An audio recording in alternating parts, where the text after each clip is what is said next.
welcome to the Hair of the Dog podcast. I'm your host, Nicole Begley, and today we are talking about all those side hustles. No, not pet photography, but side hustles from pet photography. We have Kristy Trick, a good friend of mine who is a pet photographer and also founder of Modern Dog Mom. We're talking about her journey into creating the side hustle, and we're going to talk about some different options that you can maybe get started if you want to have another income stream in your business besides the pet photography specifically. Stay tuned.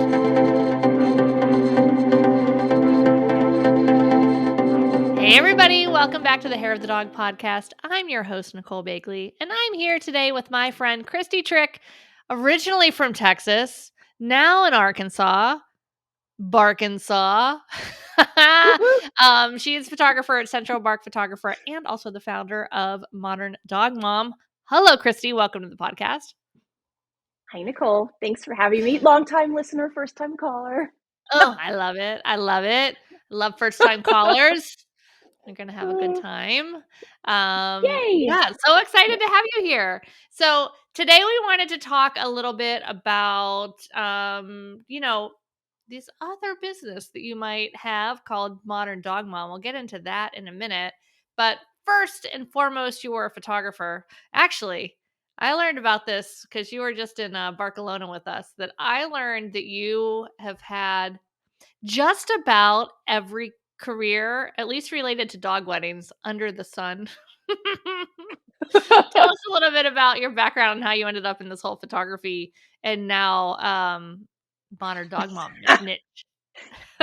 Well, the backstory of the dog weddings thing is that when I was in college, I got my certification in diamondology because I worked in the diamond industry, and then I have a certification in floral design. I've done caterings and event management, and let's see, I know how to play the saxophone and the piano and the recorder.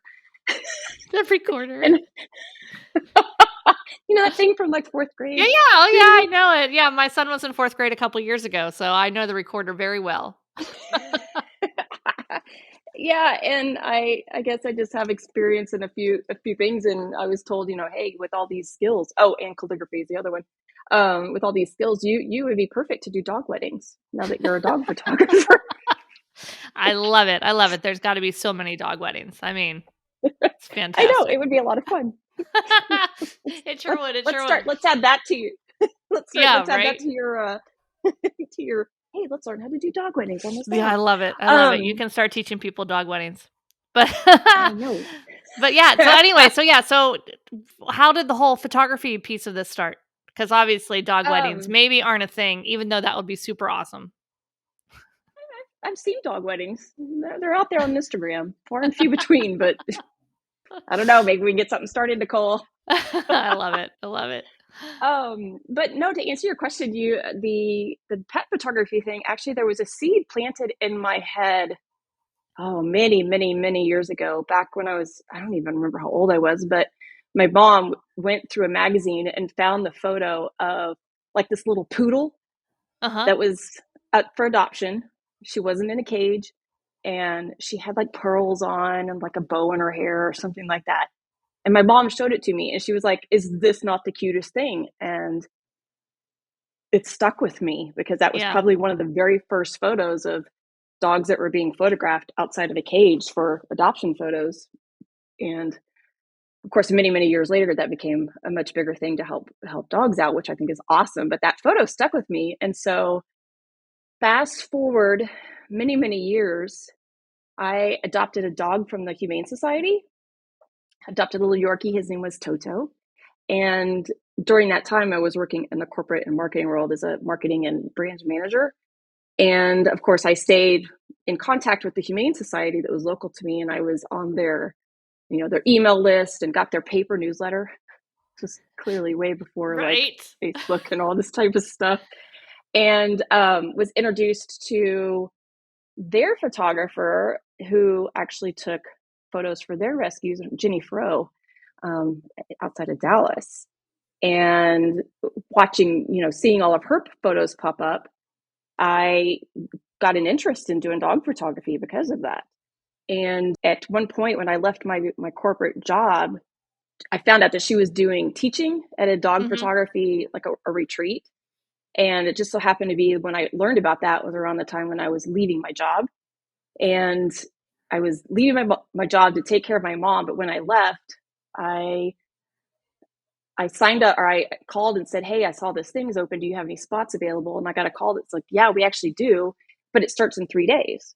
It's like, okay, let me hop in my car and I'll drive 5 hours and I'll join you guys for that weekend. So that was kind of my first foray in actually getting into and learning a little bit more about dog photography. And so then during that time, I was taking care of my mom while she was ill because she had dementia.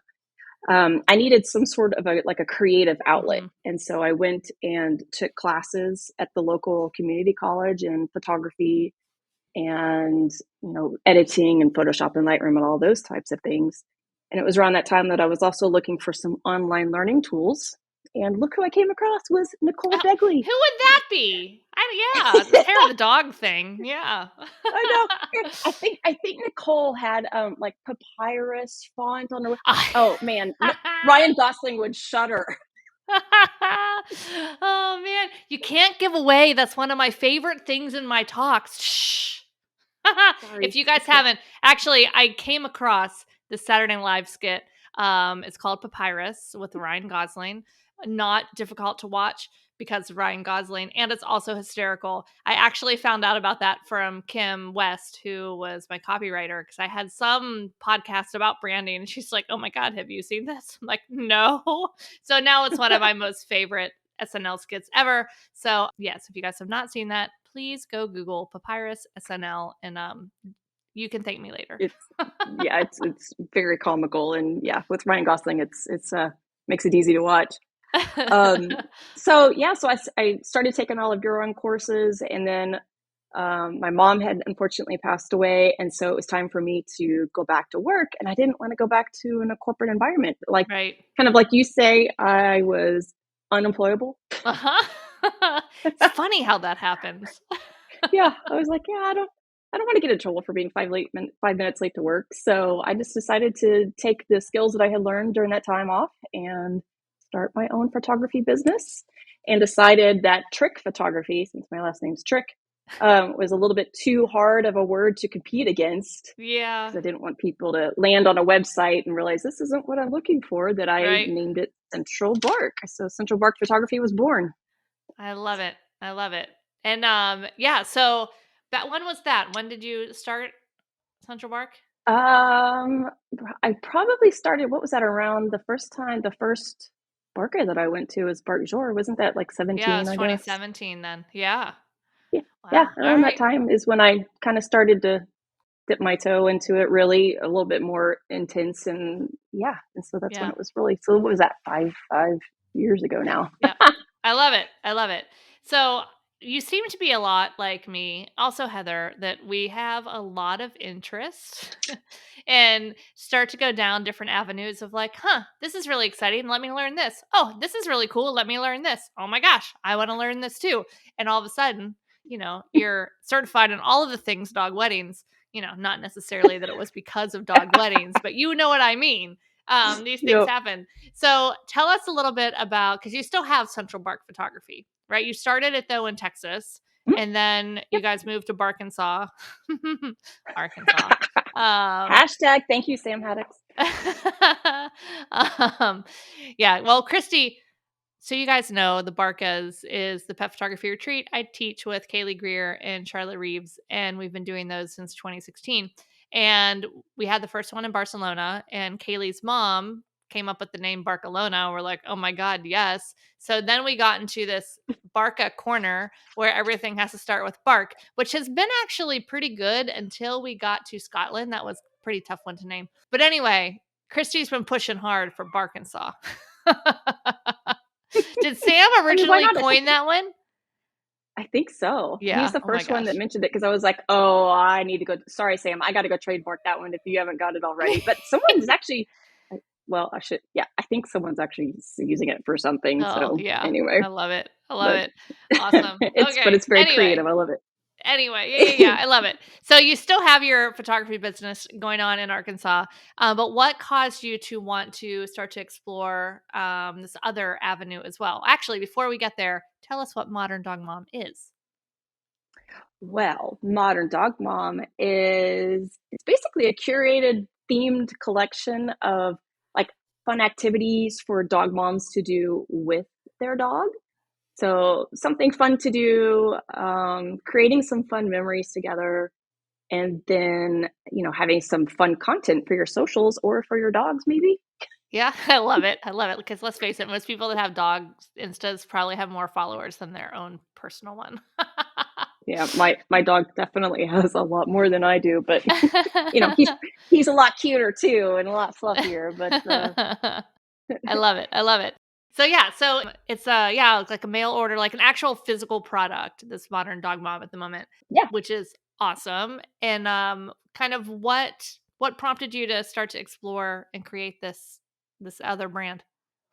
yeah. So the modern dog mom was born out of, well, two things really. One is that we were subscribed to another subscription box that you receive monthly that's got some dog toys and some dog treats in it, which was super fun. It was super cute because when I get the package, the dogs would immediately start sniffing it, and it's like they knew that that was Yeah. them. They could, their super sensitive noses. They were like, "Oh, this is awesome! What it is? Open it!" It was really cute until I looked around one day and I literally had 423 toys on the ground, and I'm like, some of them still had their tags on it, and I'm like, "What am I going to do with all of these toys? Because it looks like a toddler lives here."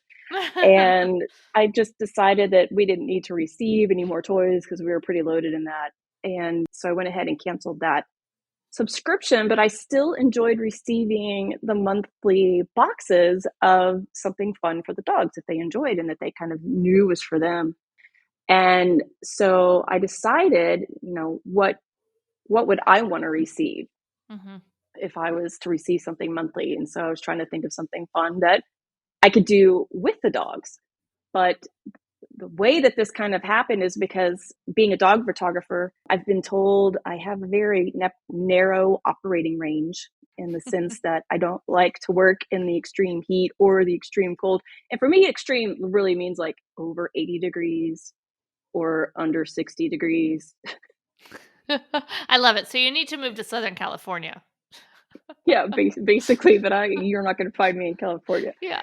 especially not these days. And Florida's got too many hurricanes. Yeah, yeah, like one a month. I And saw so, one of my friends that lives down in Florida just posted on Facebook. She's like, "I'd like to unsubscribe from the Hurricane of the Month Club, please." That's pretty funny. Oh, but yeah, I I was know, down because there I and I just, lived there in 2004 when we had three. I think four hit the state that year, but three went over Orlando, which is where I lived at the time. Like in one year, it was ridiculous. And wow. then the third one was like coming for us. And then it turned out to sea. We're like, great. And then it kept turning around and came back to us. I'm like, what the hell? It was not pleasant. Wow.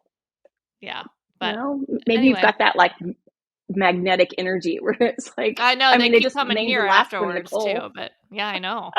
It's pretty crazy. But anyway, So, narrow operating range.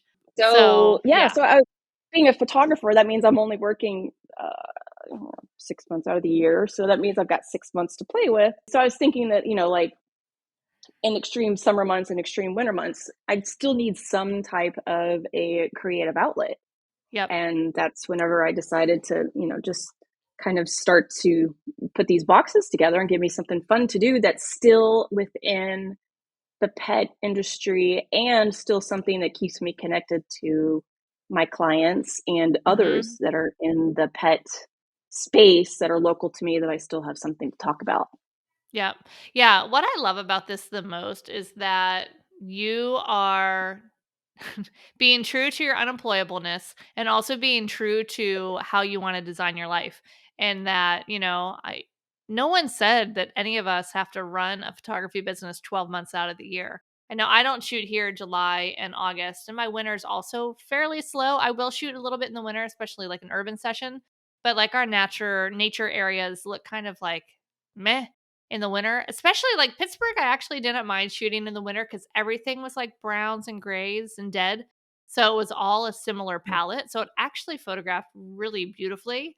But down Yeah. here, it doesn't get cold enough to kill the grass. So the grass is still green in a lot of places, but there's no leaves on the trees. So you have this like, is it spring? Is it winter? What the heck's going on? These don't all match. And then like You forgot to it's edit that part. yeah, and it's never ever like rarely is it cloudy. Like Pittsburgh was cloudy for 6 months straight. So it also kind of lended itself to the grays and the tones and the cool. But here it's like dead trees, greenish grass, brilliant bright sun, no clouds in the sky, super blue bright sky, and it's just like no, none of these things together photograph nice. So yeah, in the winter I'll just do like some, down in the city or more urban sessions where you have textures and stuff like that and you're not dealing with all the dead things. But yeah, but the brilliant thing of what you've done is that you're not telling yourself like, all right, yeah, I have to shoot all these other times, because we're doing this is a full-time job, like we need to make some money, but you can find some other ways to support yourself and also have a creative outlet and yeah, just create the business exactly how you'd like to, Yeah, which is exactly. awesome.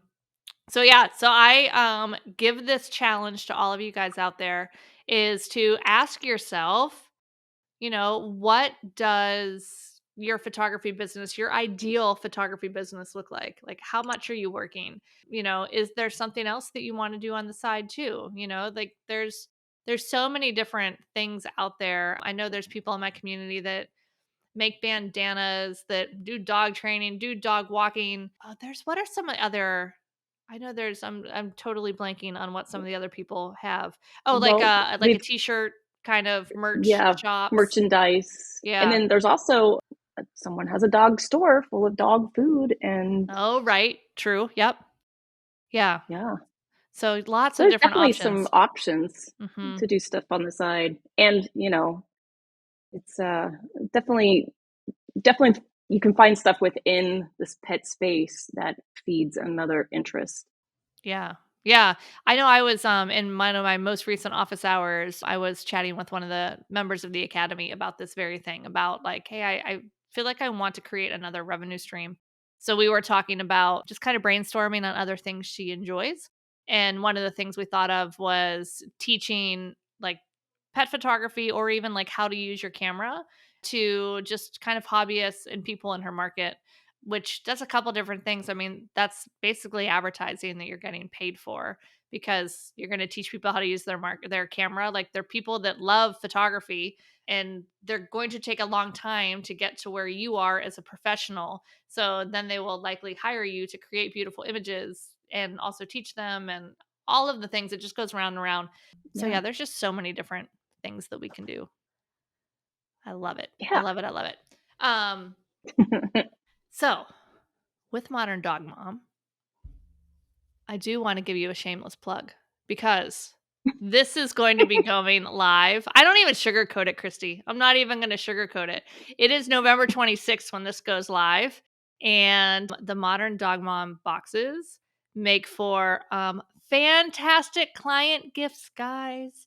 So if you have clients out there that you're like, man, I loved working with them, I want to get them something for Christmas, that's more than just like, a little ornament or something. Like you want to create something really unique. This is it. I actually have what is my new favorite candle right here on my desk because Miss Kristy here sent me a little package and it was awesome. But anyway, Kristy, tell them a little bit about the two boxes that you have available and, for potential client gifts or just for themselves if they want to treat themselves. Because I don't know about you, but whenever I go Christmas shopping, I sometimes have a little something for myself in there. Yeah, sure. Why not? You're like, ooh, this is good. It's on sale. I know. And thank you for the shameless plug. I appreciate that.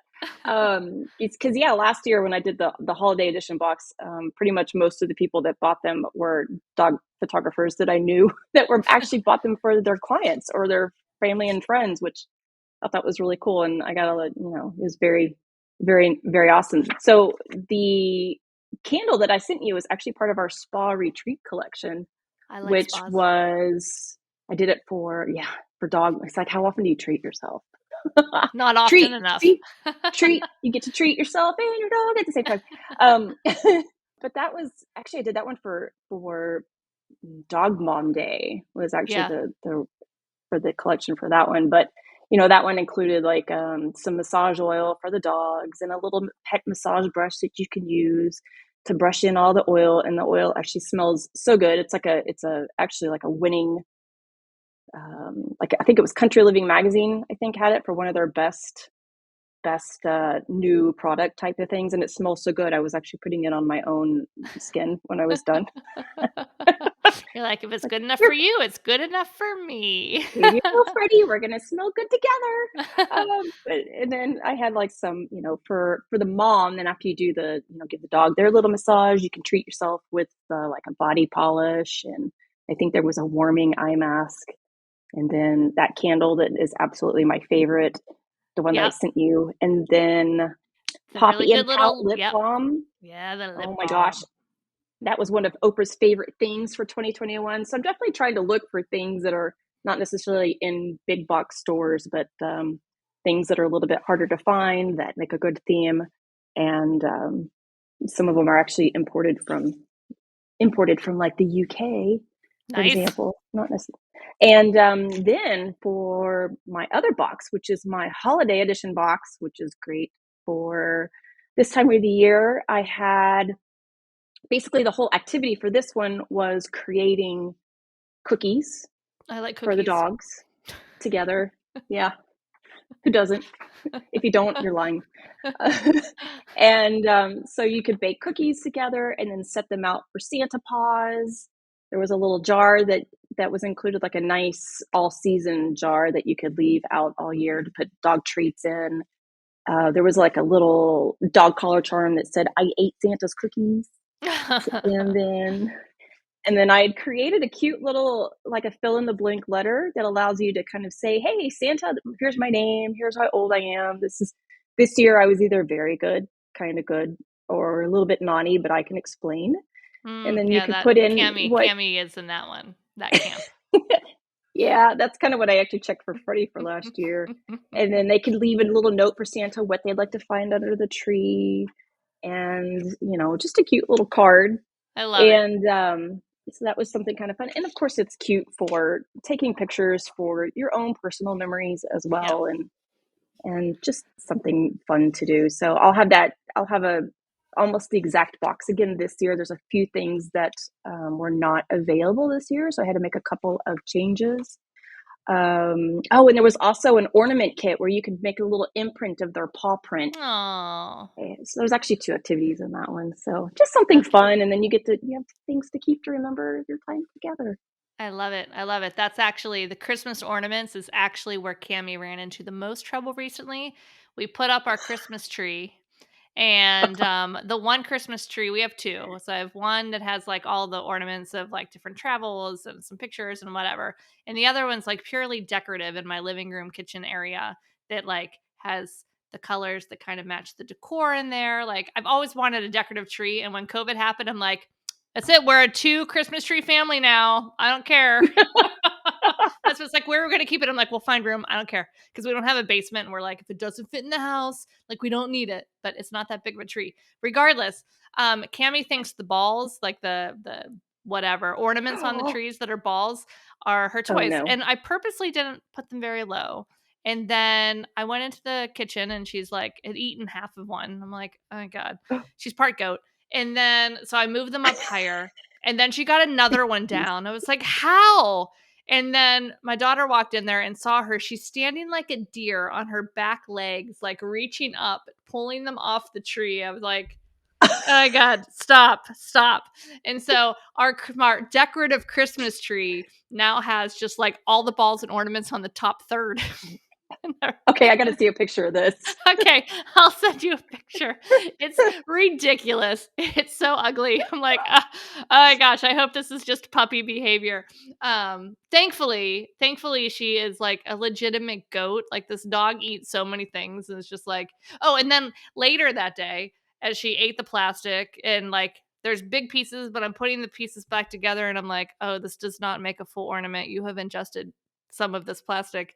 Thankfully, not a problem at all. But still, that same day we went outside and I have some bird feeders and it rained a whole bunch. So we had some mealworms out because we have a whole bunch of bluebirds that live in our yard, but they got flooded because of the rain. So my husband, instead of throwing them away, just dumped it on the ground. Cammie's like, these are delicious. She goes out in the backyard and goes straight for the mealworms, just like nom, nom, nom, nom, nom, nom. So the next day I'm out there and, it's morning poop time. And I'm like, all right, I pick it up and it's in the bag and I'm going through it all. I'm like, all right, there's the mealworms. There's the plastic. Okay, we're good here. Good God, dog. She's trouble. So she, on her Santa Claus note, has been naughty, but can explain. It's still cute. Isn't it funny how it's like the dogs can do this, like watching Freddie eat his food is so cute, but if I see an adult do it, I'm like, stop it. I know. And yeah, my dog will even be licking themselves. And like, if anyone in my family opens their mouth, even like a little tiny bit while they ate dinner, I'm like, close your mouth. With the dog, I'm like, oh, but she's cute. You're so cute. You can get away with so much. I love it. All right. Anyway, tangent. We go down the tangents on this podcast. That happens. Jumping back to Modern Dog Mom, I want going back to the beginning when you were like thinking about this of like, oh, I have my photography business. I want to do this other thing. Did you have a lot of kind of doubts? Was it hard to like take action? Was it like, how was your mindset around those things? Or were you just like blazing forward, super excited? I think because I've kind of been wanting to do something on the side for a while. And then I just had a spark of, sometimes just listening to your gut of just do it. Just do it. Just plunk the money down, go buy the stuff, give it a go, see what happens. If it sticks, it sticks. And if not, you move on to something else. Gosh, So especially if you've been thinking about it for a long time, like when you have those ideas that won't kind of go away, like you kind of have to give it a shot. Give it and a then go. If it doesn't work, you can at least be like, oh, do I change it, keep going, or do we move on to something else? But yeah. And that's pretty much what I did. I mean, like in the prior past, I had this really strong desire to start a blog. And so I used to have like a creative blog of date night ideas. Yeah. And just fun things to go do that, just trying to help people come up with some fun things to go do for date night, and took off with that one. And it actually started doing pretty well financially, but then personal reasons anyway, I set that aside, but it also gave me some experience in blogging. Oh, blogging for dog weddings.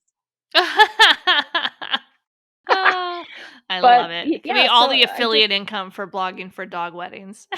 Oh yeah. And that's pretty much what I started doing. I started getting to the point where it's like, hey, would you like to drive this nice brand new vehicle to, on your trip for this weekend? And then you could write about it and do stories and all that fun stuff. And yeah, but in the beginning, it was just one of those things where it's like, just give it a go. Let's just see what happens. And I have found that I really like coming up with these themed ideas. I put together a huge Trello board. Thank you for that, Nicole. You're welcome. Everything on there. And put together a board, and I had come up with probably 12, 15 different collection ideas of things. And I'm like, let's just give it a go and start with one and see what happens. And then I did another one, and things got then busy again, and heading off to 2 Barcas this year. And several people have asked me, it's like, hey, are you going to have holiday edition again this year? And I'm like, yeah, let's do it. And so I decided to get it going again. And then now I just decided to keep going. So now I've got 2 more in the pipeline coming up behind it.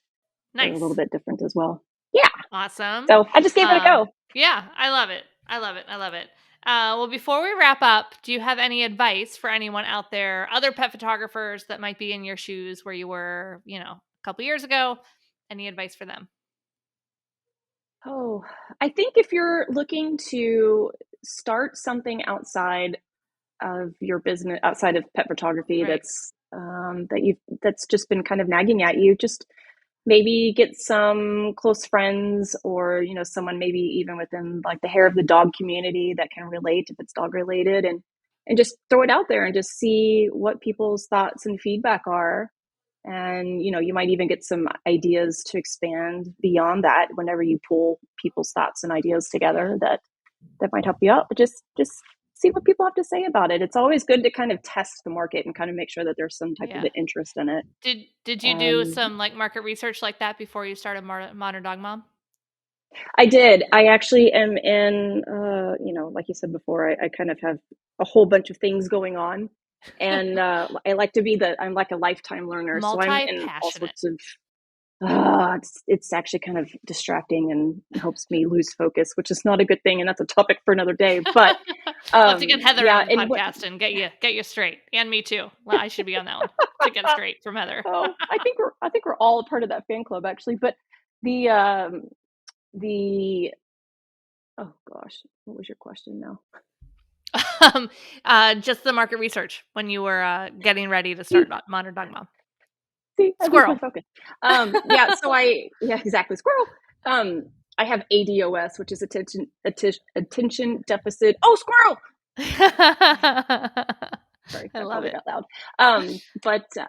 So I was in another group in Facebook that was about the memberships type stuff, which was kind of along the lines of the subscription box group and membership groups and those types of things. And just called all the dog moms and said, hey, can I send you a link to just a quick, 4-question survey to see what your thoughts are, and had a whole bunch of, concepts and ideas and which would you like and which would you not like type of thing. And had probably 30 responses on there and was able to kind of gauge people's interest and what they thought. And most of the people, probably 28 out of 30, were like, yeah, this sounds great. It'd be exciting. And then I also collected their emails so I could be like, hey, if you'd like to learn about this, if I launch it. So I also started my email list at the same time. Yeah. And so, it's definitely good to kind of get out and see that there was an interest in something that was not currently on the market at that time. But there's, all sorts of fun pet related boxes out there. So, but nothing none quite as cool as yours. Well, thanks, Nicole. I'm glad you like your box. You're welcome. I love it. Oh, all right. Well, cool. Awesome. Hopefully this gave you some ideas, guys. Or if you've been having this little idea in the back of your head gnawing at you, that maybe it gives you a little bit more motivation to get out there and start to see where you can take that. Especially as most of us are coming into the winter season where maybe photography isn't as busy after the holidays. You might have a little bit of time to kind of start to dig into something else creative and fun. So anyway, definitely check that out. And Kristy, how can people find you and how can they learn more about the boxes if they're like, oh man, I know exactly who I'm going to buy one of these suckers for? Modern Dog Mom can be found at moderndogmom.com and also on Facebook, and on Instagram it's Modern Dog Mom Box because the other one was not available, as we all know how that is. And I'll also just say that, hey, if you guys are building some content for your websites about gift guides, feel free to throw a link in there if you'd like to, have something that's fun for your people for some gift guides. So that's where you can find me at Modern Dog Mom, or you can find me online at Central Bark Photo or Central Bark Photography. I think they both go to the same place. .com, and also Facebook and Instagram and Pinterest. And you'll be able to see some photos maybe from my most recent market trip as well. I love it. That's another shameless plug. Thank you. Anyway, if you guys want to join us on future Barkas, petphotographyretreats.com, jump on the wait list. Nothing going on in 2023, but we have a big announcement coming up for 2024. It's coming out soon. So it's going to be good. Don't want to miss that. Anyway, all right, Kristy, it was a pleasure chatting with you. Loved just learning more about your thought process and how your journey was to create these boxes. And hope this inspired you guys out there. And we will talk to y'all soon. Kristy, thanks for being here with us. Thanks, Nicole. Appreciate it. All right. Bye, everybody. See you next week. Bye.